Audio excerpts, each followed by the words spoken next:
What's up, gems? Hey, gents. It is Natima Cherie, Queen Pen of TGI and the Diamond Riders, here with another episode of Hustle and Shine during this Diamond Heist. Really excited about tonight's episode. It is going to be a little bit more serious. We're going to have a really transparent and in depth conversation about women, Black women in particular, and some of the biases we experience in healthcare. This is near and dear to me because many of you know I've had this journey to heal from when losing my sister, and I'll talk a little bit more about that in just a moment. But before we dive into today's episode called The Waiting Room, I want to first, with everything y'all know, I start with intention and gratitude. And so my intention tonight is to educate and share as much around statistics and real data on the matter as I possibly can. Y'all know I'm famous for always researching. I don't believe it's ever healthy to just talk about a subject that you did not prepare to talk about, because then it's just a bunch of opinion. And I'd much rather give facts and real data to help someone if I can.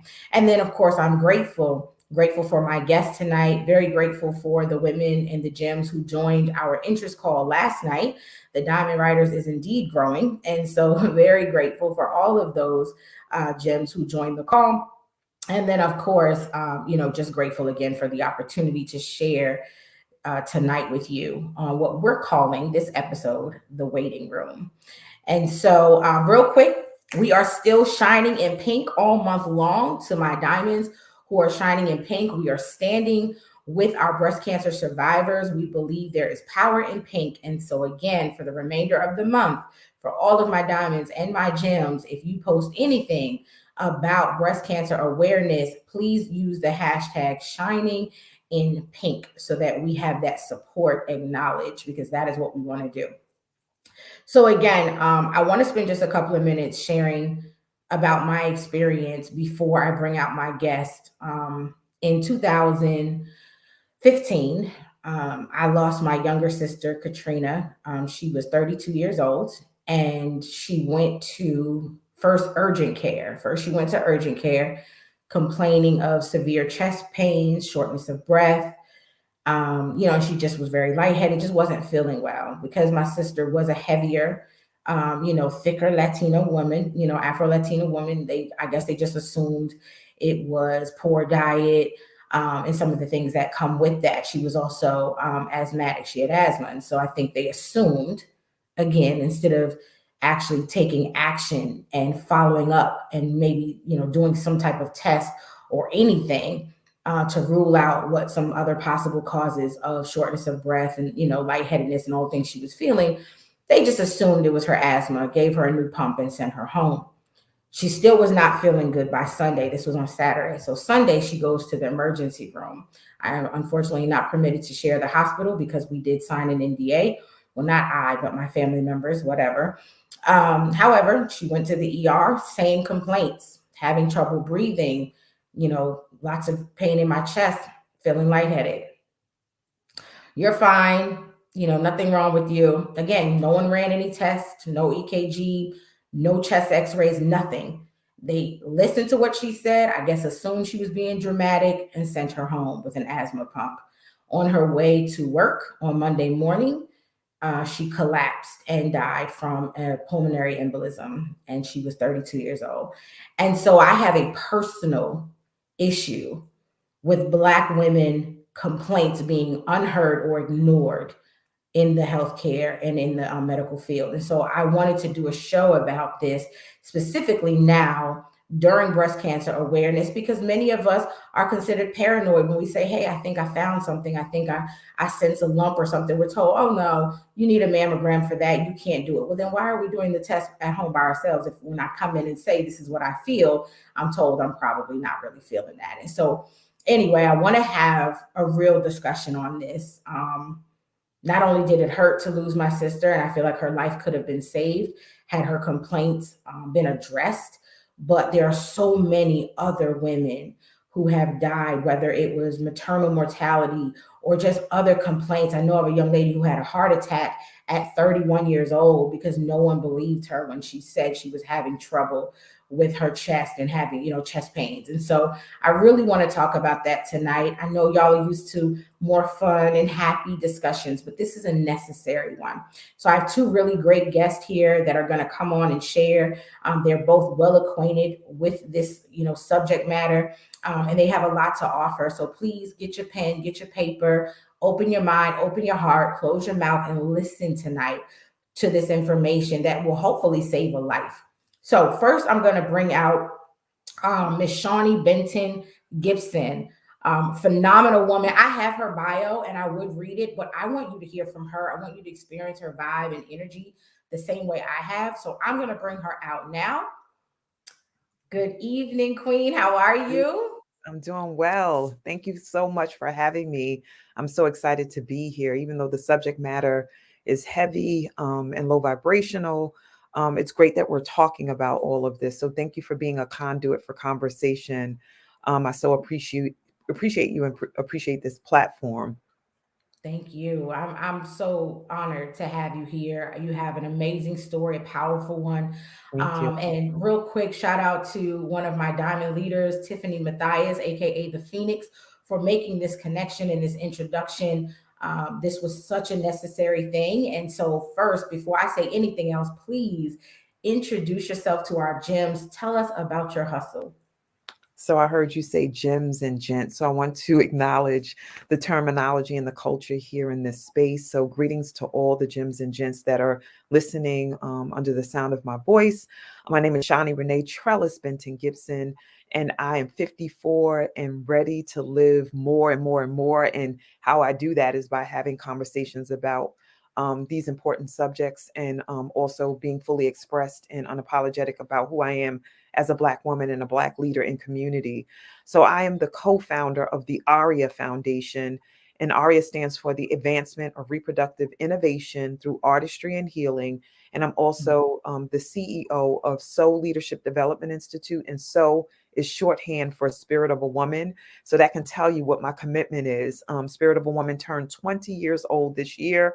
I'm also by trade and training a psychotherapist, a licensed social worker, and I've been in the field of social services for over 31 years.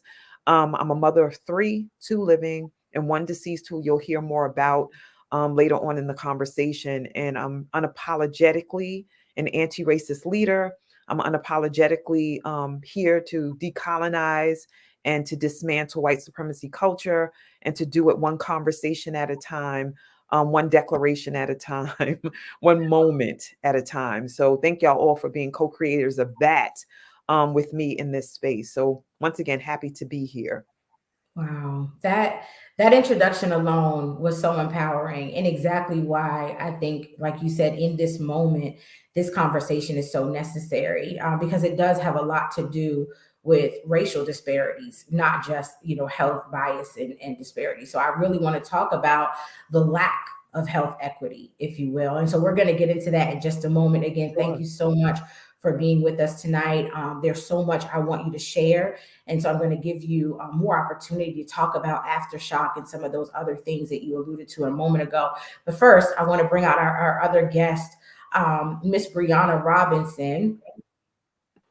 Brianna, are you there? Hi. Hey guys. Yes, Hi, I'm good here. You evening. can hear Thank you me? so much. Yes, we can hear you. Thank you so much for Thank being you. on.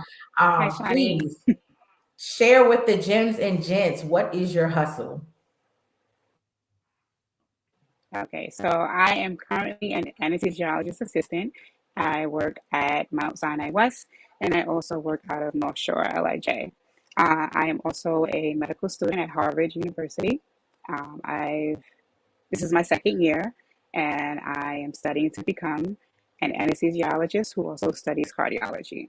Very nice. Um, I've I've been in anesthesia for 7 years now, and during my time of working with the anesthesia department, I have learned a lot. I have seen a lot.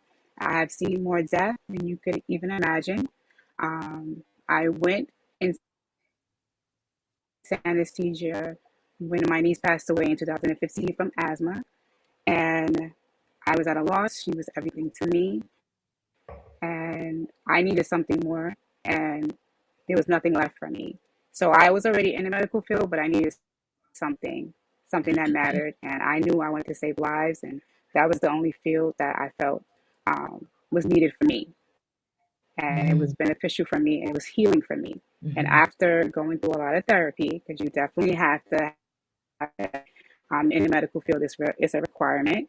Um, it brought me closer to God, but it also brought me closer to my patients. Um, Losing a patient is never easy. We are, as a team, the anesthesia department is the first ones to go in, and we're the last ones to leave. Wow. The patient is everything to us. We basically control the OR. We let each department know when to start, when to stop, Mhm. when to move around the room, when to make changes, because our goal is to focus on the patient. We Mhm. focus on their vital signs, their heart rate, and their brain. Without us, no surgery would happen. When Mhm. surgeries go well, 95% of the time it's great. The other percentage, it's not. And we're the ones that have to go, unfortunately, speak to the family about it. It's never Wow. easy, and it's never fair. It's Mhm. never fair. Mhm. And I can't speak for other hospitals, but I can speak for my hospital. Mhm. When we lose a patient, it's very difficult for us. Yeah. And Wow. it's it, and I it's a can only it's a flip of a imagine. coin. It's Yeah. Yeah, it's the flip of a coin to decide who's going to go speak to the family, because everyone wants to do it, but then again, everyone doesn't want to do it. Right. Yeah. And then, at the end of the day, we get to go to work the next day. You don't. And so, because a lot of us have lost, we know what that feels like. So we're Mhm. able to be there, for the family, and let them know, our condolences and what went wrong and how it went wrong. And whatever physicians were a part of that surgery, they also come out and speak with the family. And if they don't, Mhm. you have the right to request to speak to those physicians who were a part of that surgery, because your right is to know what happened during that whole process. So if you And don't see, get that opportunity, Brianna, I'm then you sorry can not to cut you definitely off, put in but a claim. I wanna talk more Mm-hmm, about that in a moment. Like, before you go into that, I mm-hmm, definitely wanna save that because I want mm-hmm. to educate our listeners, our gems and our gents, what their rights are, when Right. they're encountering healthcare professionals. So thank you for that. But hold on to that because I don't want to go there yet. I want to definitely, Okay. get through the conversation in phases. And so, first off, thank you again for being with us tonight. I know you're going to have a lot You're to welcome. contribute to the conversation Thank from an you. experience standpoint, seeing it from the healthcare side as well as the patient side. So I think it's going to be a great dialogue. Absolutely. What I'd love to do, ladies, really quick, as I like to set expectations, I want to make sure that our gems and our gents and us as panelists understand we are not focusing on what we need to do differently, right? We always hear, well, Right. we wait too long to go to the hospital, or, you don't eat healthy. That's not tonight's conversation. And so I want to make sure I remove those biases from our listeners. We are speaking of the perspective where healthcare will fail to provide adequate care for us when Right. we do show up. And so let's, what I'm saying, let's take the blame. Let's not blame the victims. I want to really be open-minded and have a real discussion about some of those disparities that exist. Even if you've never experienced it, they are real. This is not make-believe. And so I want to first introduce, I Absolutely. have a couple of topics here. And of course, do not feel like you have to be constrained in that topic. If you want to branch out, we can talk about anything that falls within this space. But I do want to talk about Right. Black women health disparities, health equity, maternal mortality, race and ethnicity, and how the social detriments affect health. So I'm going to come to you first, Shawnee, and would love for you to share with us a little bit more. You spoke about it briefly earlier about your daughter and the Aftershock documentary. Sure. So, I love that you opened up the floor to talk about the social determinants of health. It's just so important to talk about them. And I also love that you shared about the release of blame, because social determinants of health, when it's flipped, can be used to blame and shame BIPOC folks. And BIPOC is just shorthand for Black, Indigenous people of color. So, we're talking about things with social determinants like economic stability, right? You can be employed, but you can be underemployed as a BIPOC person in community. You can get income, but it might not be enough income to sustain you and your family, and you might be working 2 or 3 jobs. You can Mhm. have expenses that exceed. And I'm not talking about living high off the hog. I'm talking about just basic stuff. Like we need the internet. We need a cell phone, right? We need to be Right. able to manage and have utilities. But things in this city, and when I say this city, I mean New York, because I'm a New Yorker, can be so Right. expensive that it's hard to navigate and take care of your responsibilities and be accountable as a parent, as a person, whether you have children or not. We're talking about housing and transportation. Some of us live in deserts or two fare zones or zone areas where there's no public transportation and you have to walk somewhere or take a cab somewhere and you may not have it. We're talking about education, right?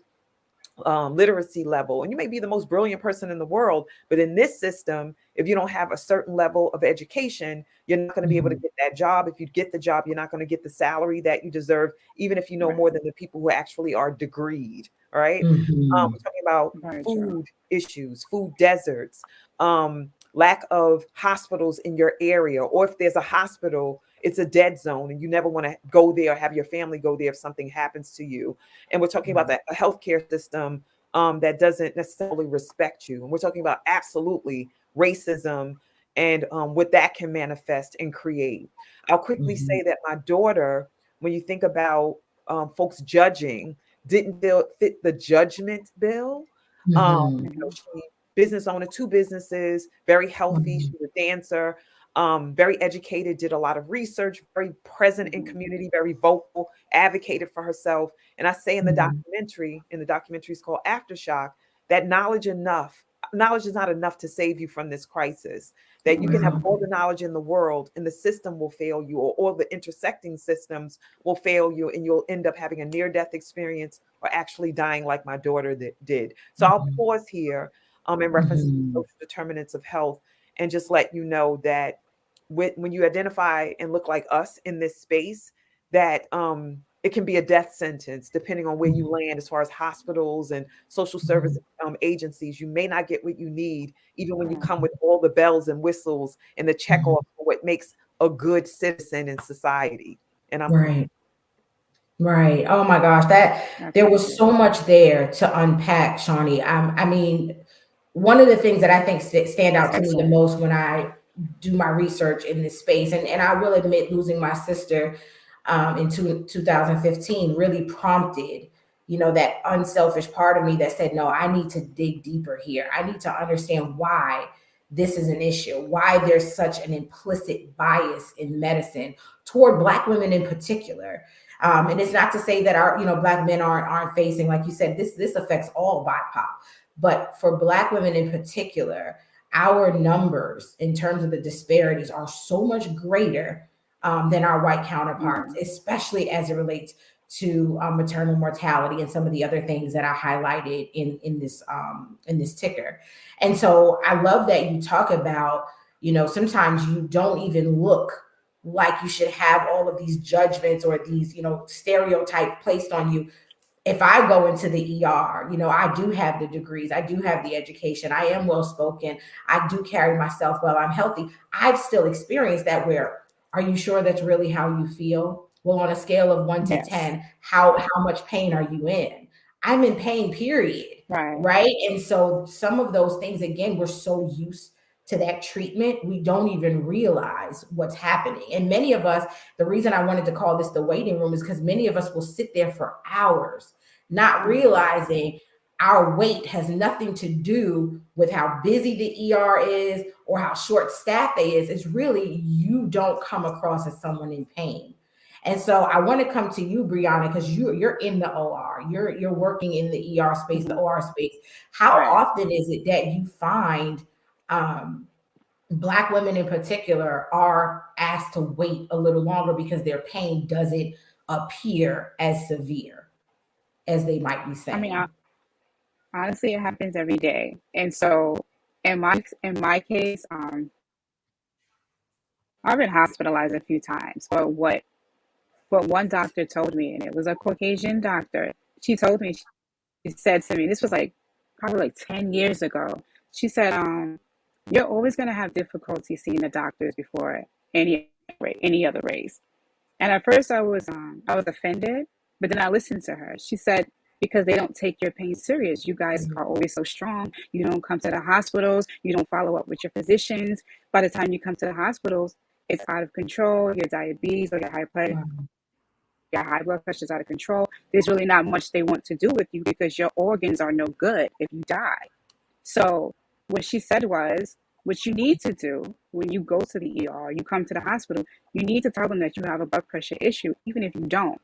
Because what happens is that blood pressure is the most important, and you will bypass any other patient. That's a patient that is dying. That's a patient that is shot. That's a woman that's in labor. Blood pressure is the most important part of being in the ER because they want to preserve your vitals and they want to preserve your body parts. And if there's nothing to preserve, the hospital doesn't need you.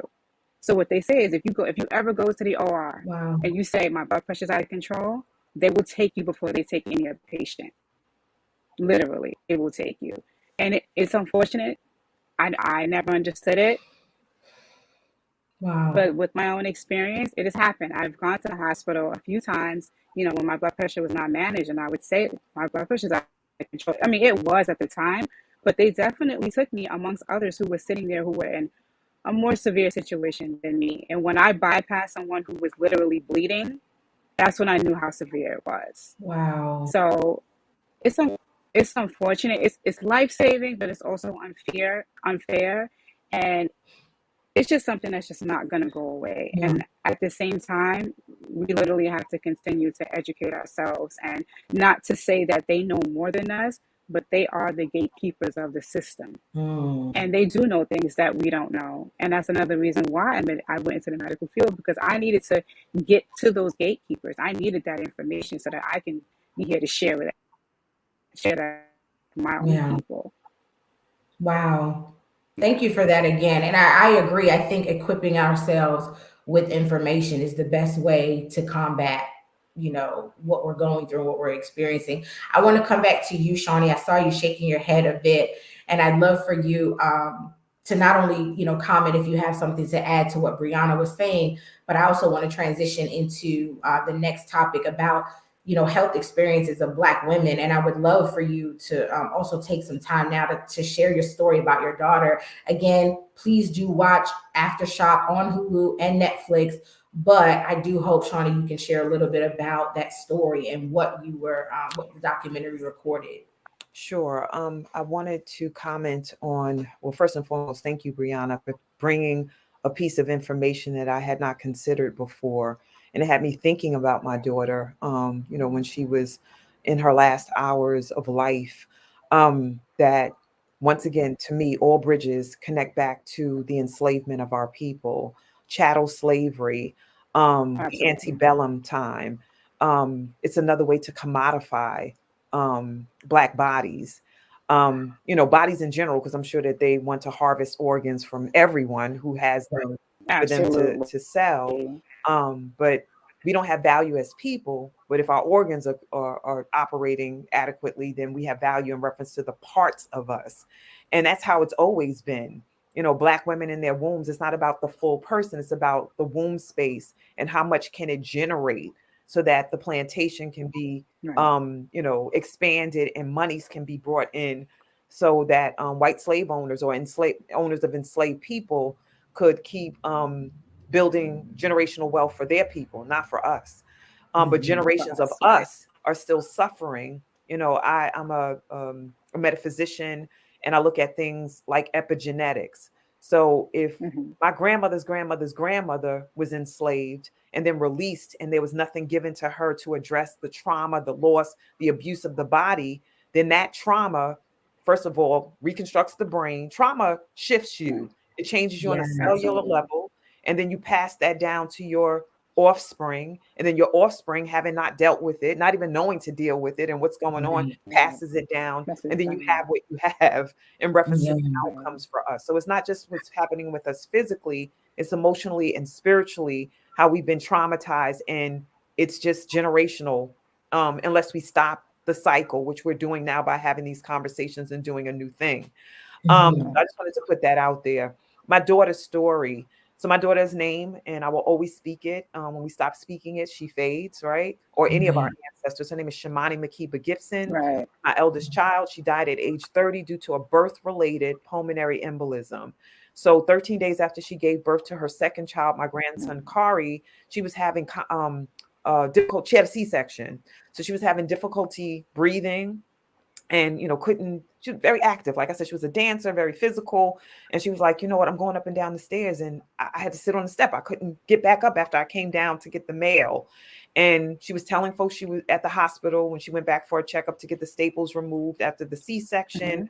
And just the follow-up, that she was having difficulty, and they kept minimizing it, saying it was because she had a C-section, she just had a baby, she had to get off her feet. And in the film, you hear me talk about it a bit, but I was in the work of reproductive justice and healing for almost 15 years. And so when my daughter died, I was like, wait a minute. And then I remembered, she's a Black woman. Like, Serena Williams almost died. Like, why would I think that my daughter, Shawnee Gibson, would be exempt? And Serena knows somebody better than any person on the planet. But they weren't listening to her, and she had to advocate for herself and push, and then she got what she needed. We might not have that icon if it wasn't for her authority and assertiveness around and aggressiveness around her. So I say all of that to say that the scourge of enslavement, the scourge of racism, which was birthed from enslavement, anti-Black racism specifically, because you can be a person of color, but depending on how close you are in proximity to whiteness, will determine how you get treated in a hospital setting or any setting at all. So we really must do the work and make sure that we understand this. So any way I teach, speak, I'm unapologetically talking about white supremacy culture and racism. I'm not talking about implicit bias. I'm not talking about discrimination. I'm talking about white supremacy culture and racism, because it's baked into every system. And the persons that are most impacted are people that look like us. And also, if you're female, it makes it even more dangerous. If you're poor, it makes it even more dangerous. If you're more flesh on your body, it makes it even more dangerous. The more intersecting identities that you have that don't align with the dominant culture, the more in danger you are of having your life be snuffed out earlier than you anticipate. You want to grow old, but it's not guaranteed when you're walking around Black. That's right. Wow. No, you said that and I love how, like you said, unapologetic you are about speaking the truth and not using terms that make white folk feel more comfortable. And that's something that we definitely have to stop doing. And I'm really big on that, especially on this platform, because it's mine, so I can say what I want to. And so I applaud you for having that attitude and that approach to discussions like this. Let's call it what it is. And you said something earlier, Brianna, about preserving our organs and that being the priority. And I started to get emotional because it made me think back. My sister was a voluntary organ donor. Like, she volunteered to be this. It was on her state ID. But I remember asking, did you do everything to save her? Because a year later, I was able to meet all of these people's lives that she saved with her organs. And I wondered, well, how hard did you work to save her? Not just preserve her organs. And so I really appreciate you sharing that. As Shawnee said, giving us that bit of information. I had no idea that that's how the system works in terms of prioritizing and making sure they identify what's imperative versus what's important. So thank you for that. Wow. We have quite a few comments, ladies. I do want to take a moment to acknowledge our gems and gents who are on the episode with us and listening in. I'm going to go back. Usually, Shawnee and Brianna, when our diamonds and gems are here, they drop a ton of diamonds to show us that they're here. So you'll see that throughout. Daisha, Colleen, Jessica, Colleen. Hello. Tiffany says, that's my mentor. You better talk in caps, cuzzo. That's right. Colleen, again, we have Alicia here. Thank you so much, Gems, for being here. Tiffany says, exactly. I live 5 blocks from a hospital and refuse to go there because they don't care and are not equipped to care. Exactly. And it's unfortunate. Tiff also says, because we are merchandise product to them. That part. We have Giovanni Fraser, Absolutely. your guiding light is here. She says, hello, goddess. Can't stay long, but I did share. Thank you so much for that. This is an important episode.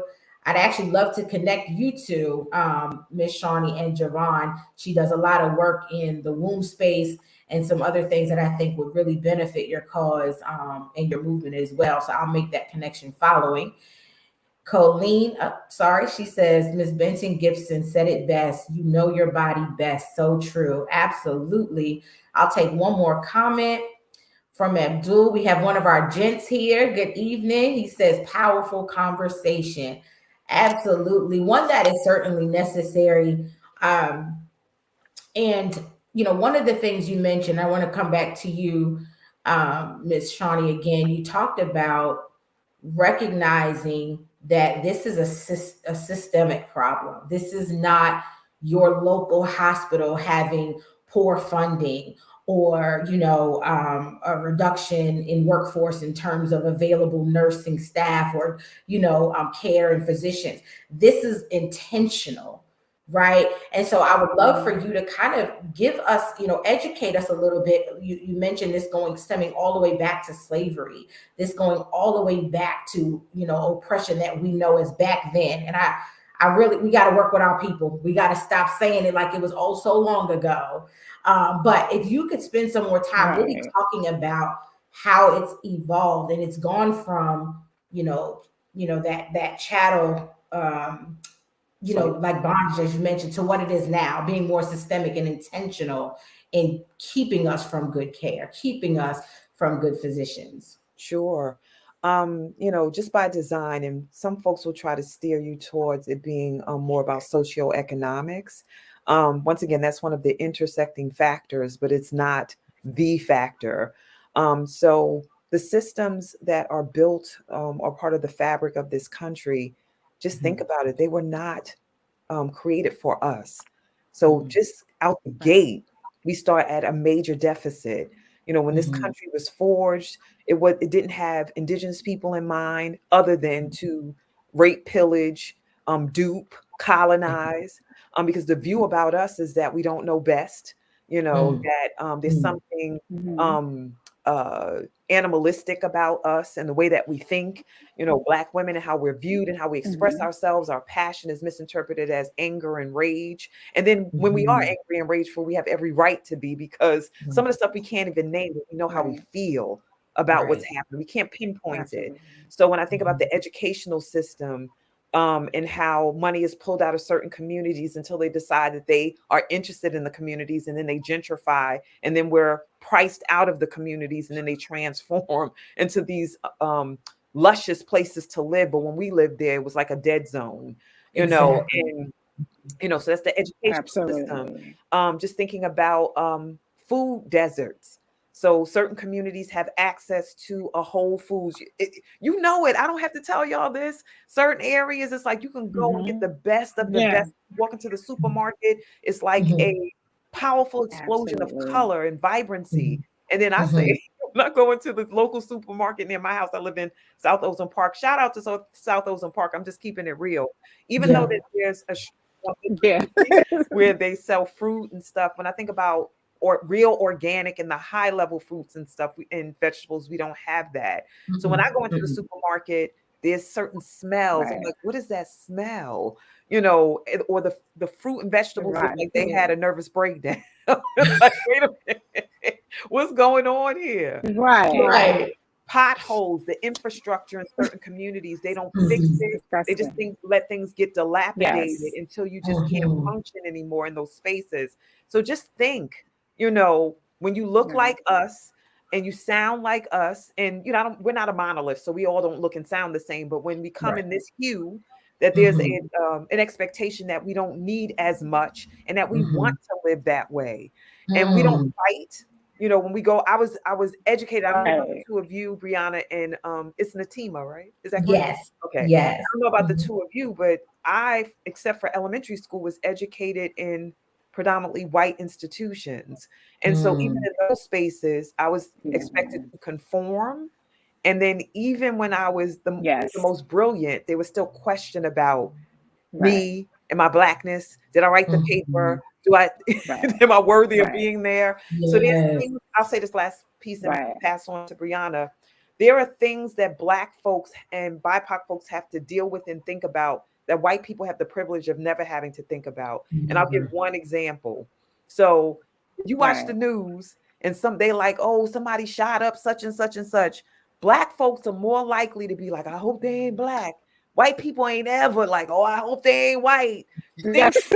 It's not we funny. operate No. collectively. And it's Right. Mhm. sad that we Yeah. carry shame Right. Because projected we know.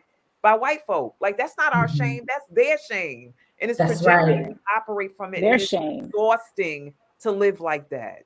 Yeah. It I'm gonna is. come to you, Brianna, but I have to comment on something Shawnee said. Like I agree. I tell my daughter, I have two beautiful daughters, and I tell them all the time, slavery is not Black history. That's white history. That's their history, History. not Right. ours. That's Stop their claiming history. it. Stop Right. saying that it's Black history, because it's not. Your history is royalty. Your history is prior to these shores. So stop saying that that is our history. And it's Right. a constant battle I have to have, because again, when you grow up in, I grew up in a predominantly Black and Caribbean neighborhood. And so we're taught the same 5 civil rights leaders every year in February. And there's nothing outside of that, because they haven't approved for us to learn anything outside of that. And so it's on us to Right. educate our children and to tell our children the truth, not what we learned, Right. but what we should have learned. And so my parents, thank God for my father.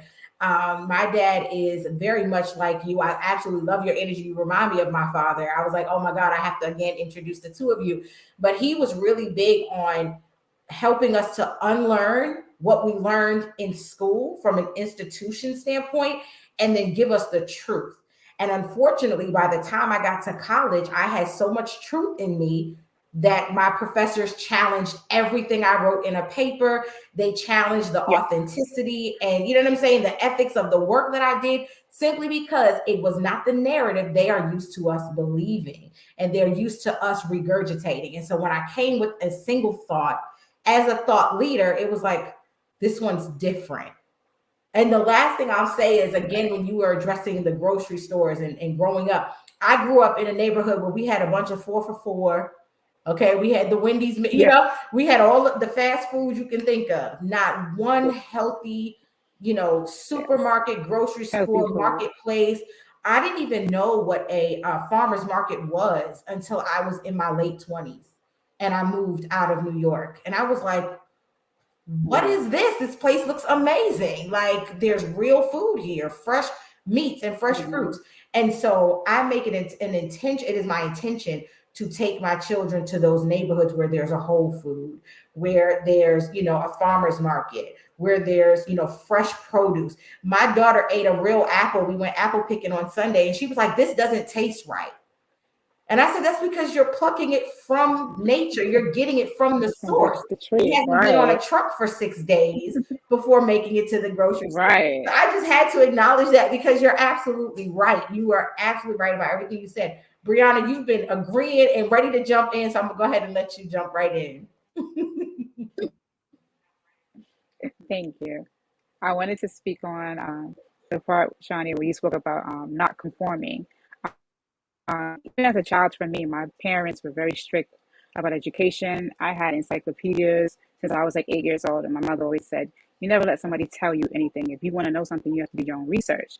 And so I always did my research. I never conformed to anything, even to this day. And I work around a bunch of different physicians across the world, across the board, and I have learned to have thick skin, and no one just tells me what to do. They can Mhm. ask me, you know, I can take heed of what they're saying, but I'm nobody's, um, I guess you could say, doormat. And it's Mhm. hard because I look younger than my age. I'm a female. I'm a Black woman, and I'm very outspoken. And I don't stand down. So I Mhm. jump in the pit with everyone else. If Mhm. everyone else is gaining knowledge, I'm getting the knowledge as well.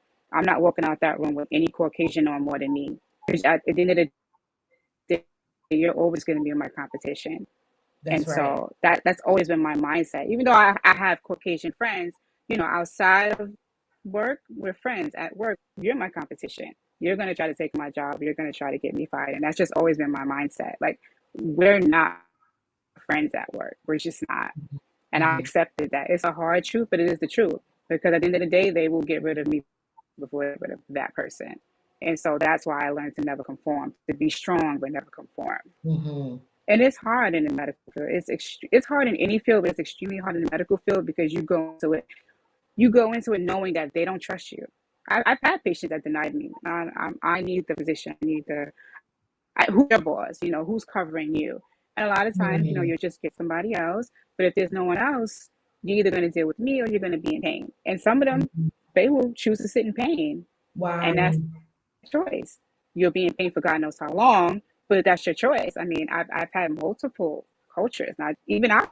I would say, she looks too young. And I'm like, okay. And I would tell them, especially our people, I'm like, I'm going to tell you right now, you cannot accept me, but you're going to be waiting a long time.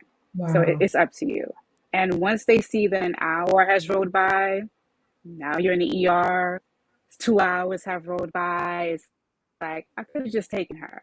So, it's a learning experience for everyone. It's a hard one. But once you've been in pain for more than 2 hours, yeah, you tend to want to take whoever at that time. And then you become desperate. Yeah. And that's no good either. So even for me, what I've always learned, even in me being a patient, because I was always a patient first, with being a patient, I learned I'm not going to sit in pain. So the moment they say, how much pain you're in, 20. Like I'm 20, I'm crying and all, whether they're fake tears or not, I am crying because I need to move from the triage into the next room. Because you're going to go into the next room, you're going to be in ER, you're going to speak to a number of doctors until you get the real physician. So I learned, you go through triage, you're crying. You're out of control, be crying. Your pain is out of control. They're going to move you along. They move you into a room. The nurse is going to come in. I don't want you to take my blood. I need the physician to come in. And then once the physician comes in, that's when you have real dialogue. Because everyone else there, they don't really matter because they're looking at you that you don't matter. I mean, it's sad, and I learned that to a T. And that's why this is what I tell my friends. I tell my friends and anybody that knows me, if you need an advocate, call me. You will not be sitting in that, or you will not be sitting in an emergency room or any OR waiting because I know the process already. And it's the same process everywhere you go. Yeah. Whether it's in some hick town in Texas or if it's in New York right here, literally, like it's gonna happen. So the first thing they say is like, you have to learn how to advocate for yourself, especially when you're alone. Yeah. A lot of time when you're alone, that's when they take advantage of you. Like, are you really in pain? How long have you been in pain? The first question they ask you, do you take medication? Do you smoke? Do you drink? Are you pregnant? Do you take medication? Do you have high blood pressure? Before they even take a test. Right. Do you have high blood pressure? What's your family history? You look a little overweight. Did you eat today? Do you drink water? These are all of these questions that they're asking. Well, you're right. Well, you're literally in physical pain. So it's just like, I'm going to stop all of this. We're not going to go through this. We're going to go through triage. I'm going to be crying. Take my blood pressure right now. They're going to take it and we're going to move forward. Wow. All of those questions you can ask while I'm getting my vitals, while I'm getting my fluids. I mean, of course, nobody knows that you learn that. It's unfortunate, but you learn that, through trial and tribulations. But that's the healthcare system. It wasn't built for us. As Shawnee said, it's never going to be built for us. All they want is our organs. That's all they want. Outside of that, they could care less about us. And it's sad and it's unfair because even as physicians, medical students, we're becoming the minority now. It's a lot more of us than them, and they're becoming scared of that. They're becoming very taking over every aspect of the hospital, and it's trying for them. So that's why now they really see when you go to different meetings and go to different events, is a lot more of us than them now. So when I say us, I'm just meaning like from the islands, from Africa, from all over, people of color. It's a lot more of us than that. We're now becoming as one. And they don't like that because we're not supposed to know this information. How does she know that? They'll even ask me, even in medical school, what school did you go to? How many times did you apply to this school? Did you really get accepted? Who did you know? Wow. How did you get into school? How could you afford to go to this school? Like I've gotten all of those questions.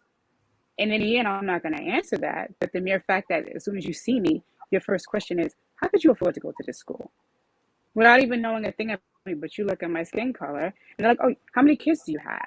Mm-hmm. You know, all of those stereotypical questions that are asked that are uncomfortable, that they think is going to be uncomfortable for me. But I've been prepared for this since I was a child. Right. So as Shawnee stated, like this was not built for us at Mm-mm. all.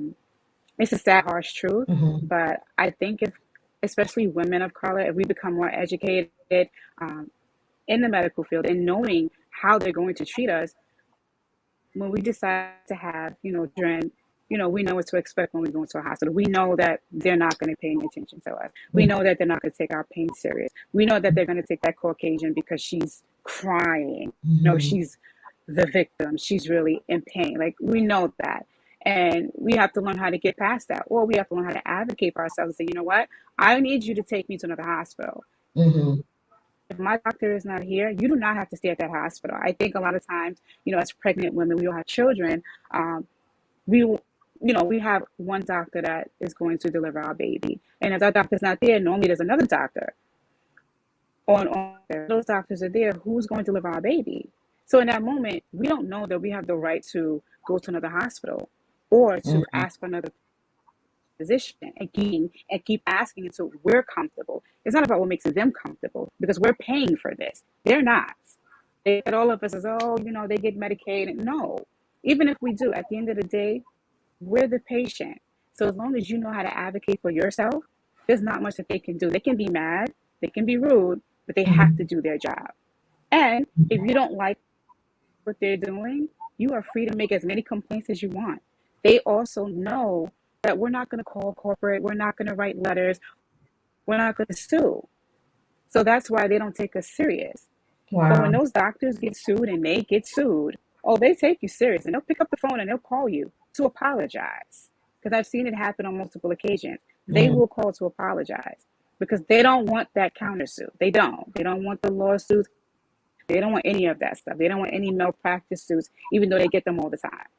So I Right. just think as Black women, as Black people, we just have to learn how to act for ourselves, number one, and do not conform to them.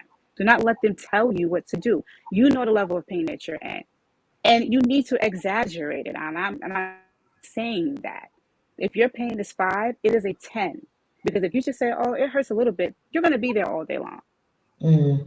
and they don't care Yeah. because they're on the clock, so they don't care.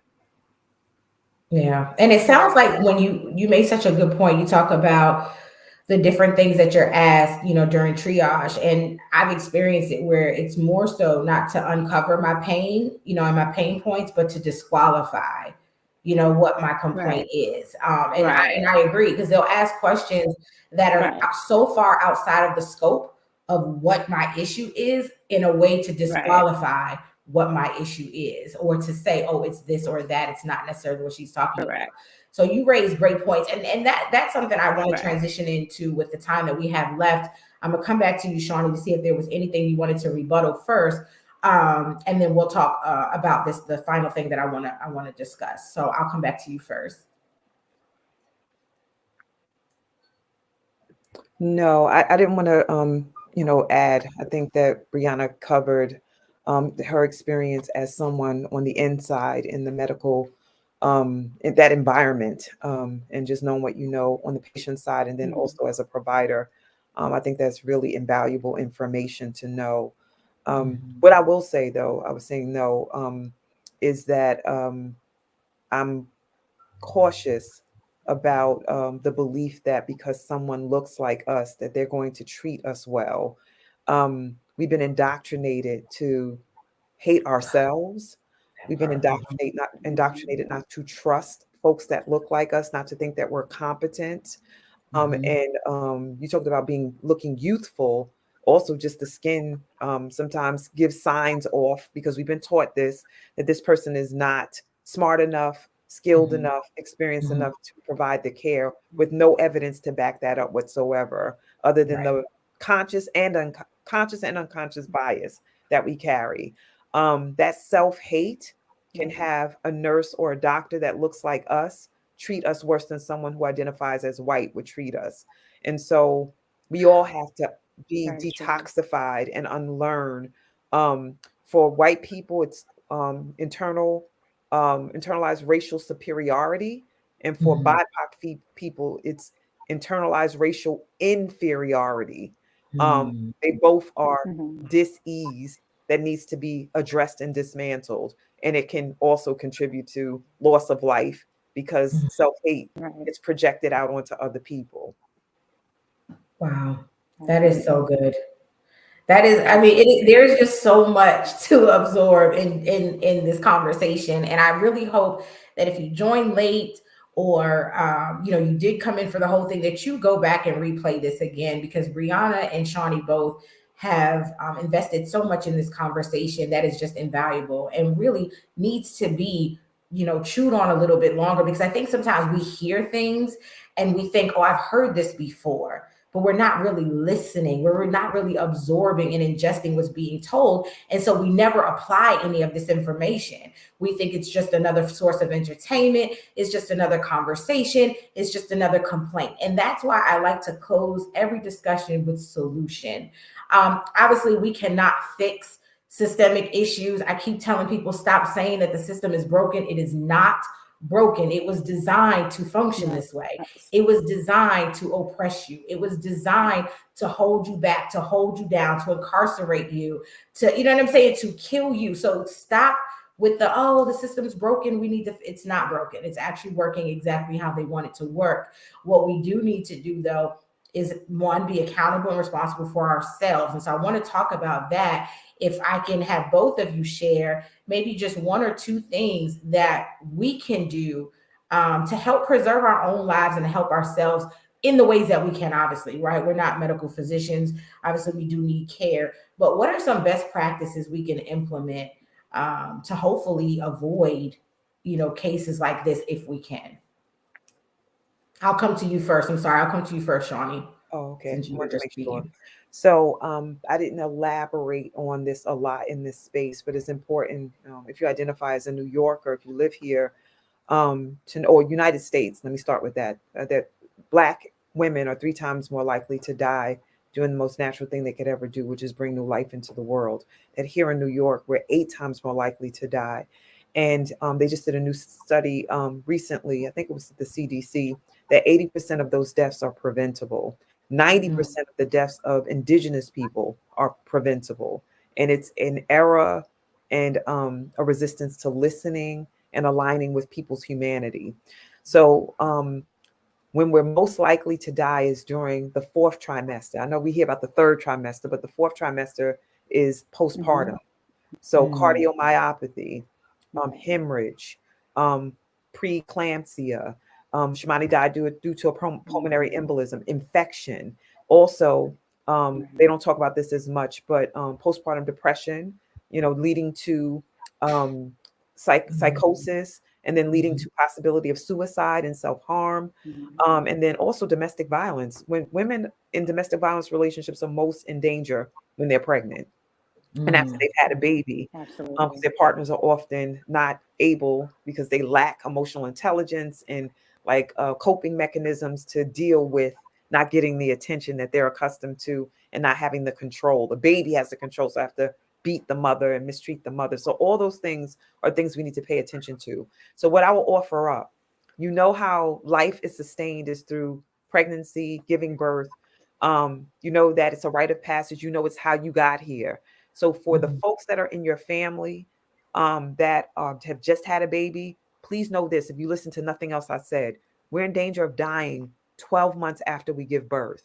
Not the mm, first week, not 6 weeks. At 6 weeks checkup, that's not enough. Like we're like the wrapper. Somebody said this, we're a candy wrapper. Once we have the baby, we get tossed to the side like a wrapper, and the baby's the prize. But mom Absolutely. or birthing Right. person needs attention, affection, support. You need to ask the difficult questions. How are you feeling mentally, emotionally, spiritually, Hmm. physically? If they're saying that they can't breathe Right. properly, don't listen to them. It's like force them. Get somebody who they'll listen to take them to the hospital. I'd rather you go to the ER and be inconvenienced in that way than be inconvenienced by dying. All right. yeah, Um, yeah. so family, community, we have to restore our practices, African-centered practices, make the bone broth to restore her womb back to the space that it needs to be. gather around, visit her or them, because not everybody who has a baby identifies as a woman. I just want to make sure y'all clear about that. Some people have wombs, but they don't call themselves women. That education is necessary. So just go, speak, Right. support, push, be pushy. It's like, I know you said you don't need these meals, but I made them anyway. Like, make sure that you're speaking to them. Right. And for those who are looking to have a baby, who are pregnant now, shop around for a provider that aligns with what you need for yourself. They listen, they're not rushing when you come there, because we will take bad treatment. We will take bad. You said it, Brianna. We don't complain. We don't say that this person talked to me out of pocket. We just take it and take it and take it. But that's not by our own design. That's part of white supremacy culture too. We've been taught that we're not worth anything, so we just take shit from everybody. So just want to put it out there. And we might yell and scream and still just sit and wait for the medication or the support. It's wild. The bark is worse than the bite. Absolutely. And I'm complete. I just wanted to say those things. Thank you so much for contributing that. I'm going to come back to you one last time, Shawnee, to make sure you share your information, how our gyms and gents can connect with you, how they can support. But Brianna, please, as a physician, an anesthesiologist, a medical student, I know you have such a vast perspective on this. What are some best practices and tips you can leave with our gyms and gents tonight?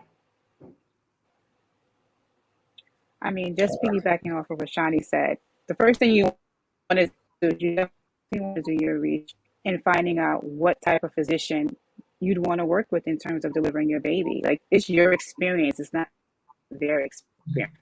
What you can do is figure out where you want to have the baby. Even if you even want to have a baby at home, maybe you'd want to prefer a midwife. All those things you want to think about first. You want to think about yourself. Then you want to think about your child. How you want to have your child, where you want to have your child. And then after that, you want to be able to have a support system. I know we all don't have it. We all have family. We all don't have a lot of friends. But if you have a co-worker, anyone that you consider, the most support that you have, you are truly mentally, spiritually, emotionally, and intellectually, especially people of color, and by themselves, because they have no one. And it's not necessarily because they physically don't have anyone. They don't want to communicate that they. So you have to learn how to outreach and help. Yes, within your community, but just like I said, like where you go to school, who you interact with on a daily basis, social media. You want to be able to have some form of support. So if you have a physician who's stating you need to be on this diet, you can focus on that diet, or you can go and do your research to figure out what you feel is best for you, your body, and your child. Because at the end of the day, this is all for you. You definitely want to maintain your blood pressure. You don't want to have preeclampsia. You don't want to get the diabetes, even though most of us do get it. So the first thing you need to do is to focus on your health. You have to be physically healthy in order to be mentally healthy. So you want to be able to, and you should take a lot of notes. I have a diary. Have a diary. Write things down every day, whatever you're feeling, write it down. Dates, timestamps, everything. I feel this way. I ate this. I feel that way. I don't feel good today. Take it to your physician. You can go to see your physician every other day at the end of the day, but they need to know that you're serious about your health and you're serious about this baby and that you mean business. The same way how you're professional at work, it's the same way when you have a baby. Because remember, you're going to their job. So they're going to treat you how they want to treat you. If you come in there and you mean business and you're serious about having a healthy baby and having a healthy delivery, they're either going to support it or they're going to find you a different position. At the end of the day, you want to make sure that you are healthy in the mind, in the body, and in soul. That's the most important thing. And so also find a physician or an obstetrician that you feel the most comfortable with, or a midwife. It is okay to have a baby at home. I actually would have preferred that. What I know now, I would have preferred to have my son at home as opposed to having him at 26 weeks, not knowing any better. So what I know now, and he's very healthy, he's fine.